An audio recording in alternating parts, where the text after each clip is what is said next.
कैसे हैं आप सब। आशा करती हूँ आप लोग खूब स्वस्थ होंगे, मस्त होंगे और अपनी पढ़ाई में व्यस्त होंगे। तो आइए बच्चों, आज हम आपके क्लास 10 का जो श्याम नारायण पांडे जी हैं, इनके जीवन परिचय को समझेंगे। तो देखिए इसमें क्या कहना चाहते हैं ये, इसके माध्यम से हम लोग समझते हैं।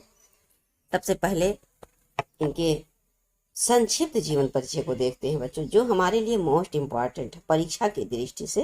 ये हमारे लिए मोस्ट इम्पॉर्टेंट में आता है। क्यों? क्योंकि ये इसी को हमको लिखना रहेगा।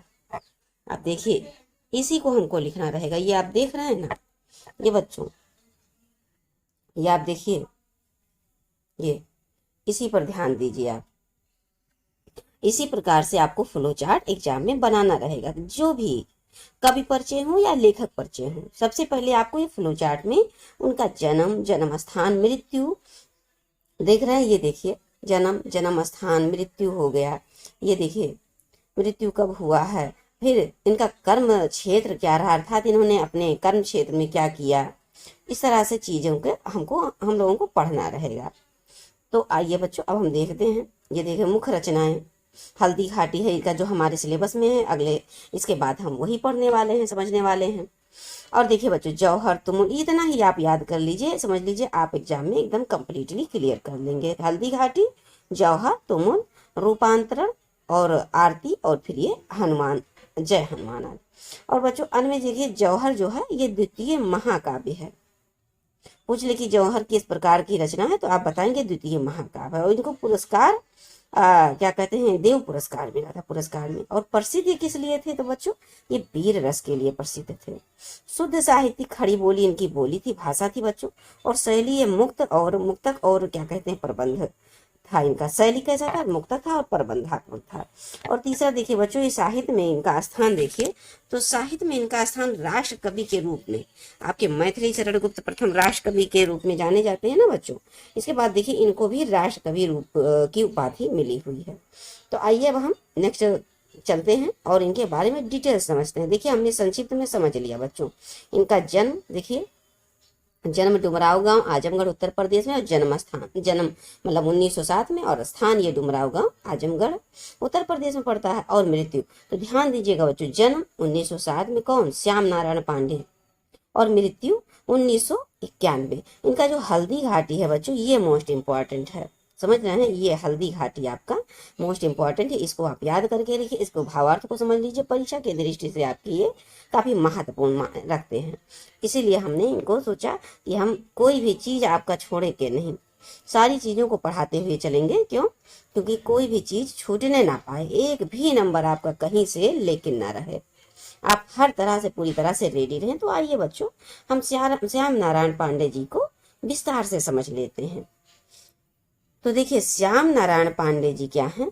जन्म बच्चों इनका श्रावण मास पंचमी को, संवत 1964, संवत की बात है, जब आप संवत निकालेंगे तो 1964, और ईस्वी निकालेंगे तो इसी 1964 में से 57 घटा देंगे तो आपका 1907 आ रहा है। अब देखिए बच्चों, कहाँ हुआ था, डुमराव गांव, आजमगढ़, उत्तर प्रदेश में हुआ था। और उसके बाद बच्चों देखिए, थोड़ा सा हम पेन को पतला कर लेते हैं। ओके, अब आइए, आरंभिक शिक्षा जो इनकी थी, शिक्षा के बाद श्याम नारायण पांडे संस्कृत का अध्ययन करने लगे।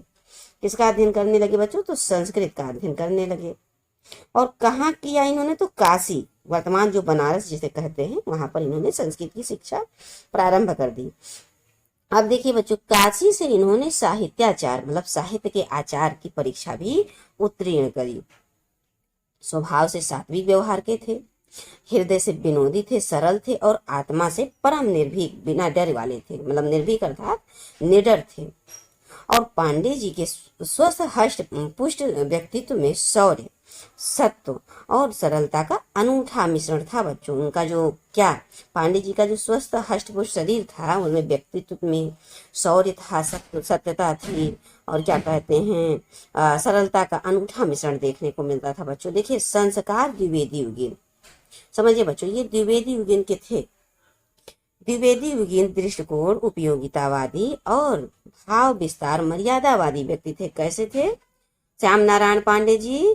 तो द्विवेद युग के थे। किस युग के बच्चों? तो द्विवेद युग के थे। ये चीज भी आप ध्यान दीजिएगा। और ये इनका जो दृष्टिकोण था बच्चों, उपयोगितावादी और भाव विस्तार मर्यादावादी थे। अब देखिए बच्चों, लगभग लगभग 2 दशकों से ऊपर वह हिंदी कवि सम्मेलनों के मंच पर अत्यंत लोकप्रिय एवं समादृत रहे। अर्थात 2 दशकों तक, मतलब दशक अर्थात 10 वर्षों, और 2 दशक अर्थात 20 वर्षों तक ये क्या थे? सर्वाधिक लोकप्रिय थे। क्या थे? सर्वाधिक लोकप्रिय थे। कहाँ पर? सम्मेलन के मंच पर। और उसके बाद आगे देखते बच्चों, इन्होंने आधुनिक युग में वीर काव्य की परंपरा को खड़ी बोली में प्रतिष्ठित किया। क्या किया? जो आधुनिक युग था बच्चों, आधुनिक युग की बात कर रहे हैं, उसमें जो वीर काव्य की परंपरा को खड़ी बोली में प्रतिष्ठित किया। और फिर बच्चों इनकी मृत्यु हो जाती है 1991 ईस्वी में। श्याम नारायण पांडे द्वारा रचित प्रमुख रचनाएं हम देख लेते हैं बच्चों, जो कि निम्न प्रकार हैं। देखिए, श्याम नारायण पांडे की ये प्रमुख रचनाएं, जो कि ये हल्दी घाटी तो आप जानते हैं, हमारे ही सिलेबस का पार्ट है। ये 1927 से 1939 तक ये प्रकाशित हुआ था। जौहर बच्चों 1939 से 40 की ईस्वी की है। तुमल 1948 की है। यह पुस्तक त्रेता के दो वीर, कौन? त्रेता के दो वीर, ध्यान दीजिएगा बच्चों, त्रेता के दो वीर नामक खंड काव्य का ही परवर्धी संस्कार रहा। और चौथा बच्चों देखिए, रूपांतरण 1948 का है। आरती 1945 से 46 का है। जय हनुमान 1956 में है। उनकी प्रमुख प्रकाशित काव्य पुस्तकें यही हैं बच्चों।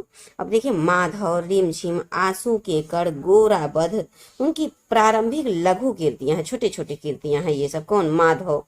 देखिए, माधव हो गया, रिमझिम हो गया, आंसू के कण, गोरा बध, ये शुरुआत की जो छोटी छोटी कीर्तियां थी बच्चों। अब देखिए, परशुराम अप्रकाशित काव्य है। कैसा काव्य है? अप्रकाशित। इसको प्रकाशित नहीं किया गया। किसको? परशुराम को। और वीर सुभाष रचनाधीन ग्रंथ है। क्या? वीर सुभाष जो है बच्चों, ये वीर सुभाष पे ध्यान दीजिएगा, ये रचनाधीन ग्रंथ है।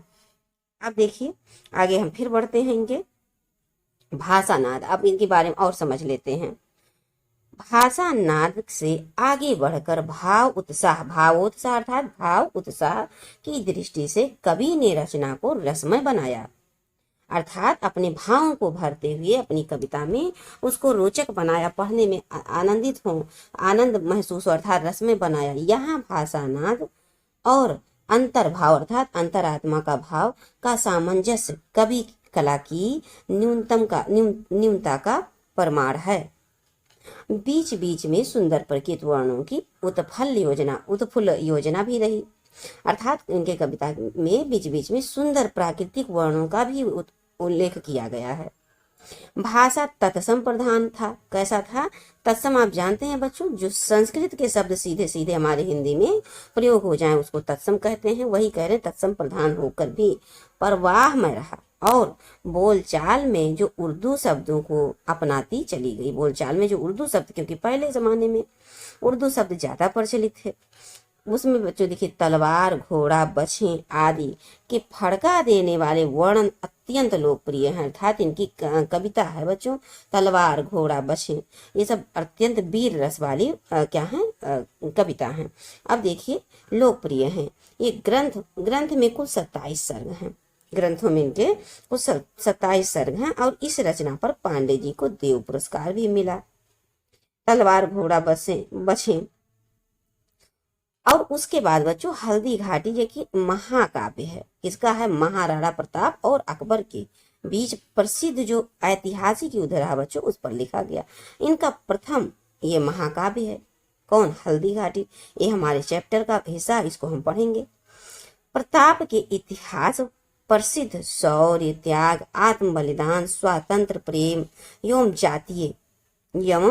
जातीय बच्चों गौरव, जातीय गौरव भाव को प्रेरक आधार बनाते हुए कवि ने मध्यकालीन राजपूती मूल्यों को अत्यंत श्रद्धा, सम्मान, सहानुभूति और पूजा के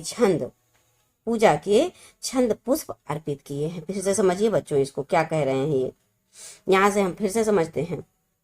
ये प्रताप के इतिहास प्रसिद्ध, शौर्य हो गए, त्याग हो गए, आत्म बलिदान हो गया, स्वातंत्र प्रेम, स्वतंत्रता के प्रति प्रेम, जातीय गौरव भाव को प्रेरक आधार बनाते हुए कवि ने मध्यकालीन राजपूती, जो मध्यकाल के राजपूती थे, उस समय जब मध्यकाल में जब इधर अकबर भी थे और उधर राजपूत थे राजस्थान साइड में, तो उनके मूल्यों को अत्यंत श्रद्धा, सम्मान, सहानुभूति और पूजा के छंद पुष्प को अर्पित किए। फिर देखिए बच्चों, वीर पूजा, इस काव्य की सत प्रेरणा और जातीय गौरव का उद्बोधन इसका लक्ष्य रहा। जो वीर पूजा थी वो इनके इस काव्य की, जो हल्दी घाटी है, इस काव्य की सत प्रेरणा अर्थात प्रेरणादायक थी, अच्छी प्रेरणादायक थी और जातीय गौरव का उद्बोधन करना इनका एक लक्ष्य था।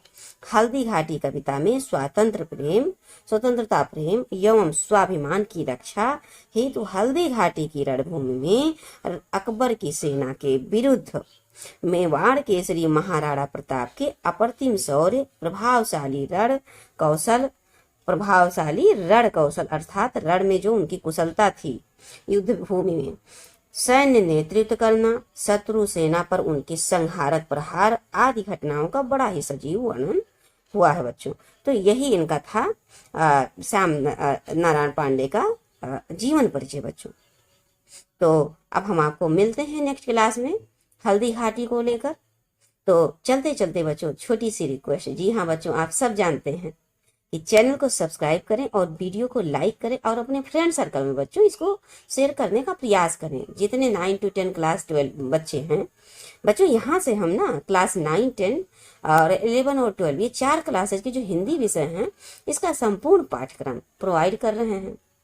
तो आप सब लोग इस चैनल से जुड़िए और इसका भरपूर लाभ उठाइए और अपने हिंदी विषय के प्रति जागरूक होते हुए अपने हिंदी विषय को अच्छे तरह से मजबूत कीजिए। तो आगे चलते हैं बच्चों, अब आप सबको मिलेंगे हम नेक्स्ट क्लास में हल्दी घाटी के साथ। देखिए बच्चों, एक नजर ये देख लीजिए, ये मोस्ट इंपॉर्टेंट पार्ट है, इसको आप ध्यान दीजिएगा, अपनी कॉपी में उतार कर निरंतर रिवीजन करते रहिए क्योंकि अब आपका एग्जाम नजदीक आ गया है। चलते हैं बच्चों, जय हिंद।